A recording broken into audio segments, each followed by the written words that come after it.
In today's video, I'm going to teach you how to delete image in Behance. By the end, you'll know exactly how to remove a single image from a project and how to take out a photo that's inside a grid, all while keeping your project clean and up to date.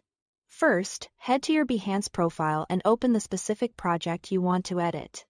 Make sure you are on the desktop site or a browser where you can see all editing options clearly. Once the project page is open, look for the blue pencil icon labeled Edit Project.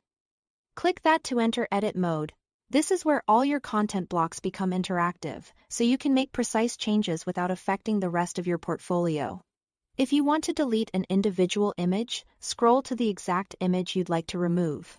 Hover your cursor over it and you'll see a small pencil icon appear on that image. Click the pencil, then choose Delete Image. Behance may ask you to confirm Go ahead and confirm to proceed. This removes that specific image block from your project while leaving everything else intact. If you are unsure, pause for a second here and double-check that you are targeting the right image, because once it's gone, you'll need to re-upload it if you change your mind later. If the image you want to remove is part of a photo grid, the process is just a little different. Hover over the entire grid section until you see the blue pencil icon for that grid. Click it. Then select Edit Grid. Inside the grid editor, each image will display controls.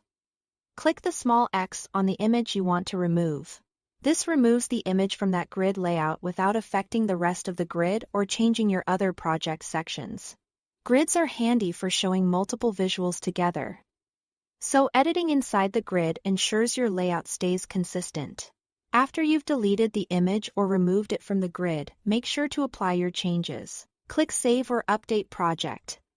Depending on what you see, this step is essential if you navigate away without saving. Your edits won't stick. Once saved, refresh or preview the project to confirm the image is no longer there, and that your layout still looks the way you want. That's it. Thanks for watching.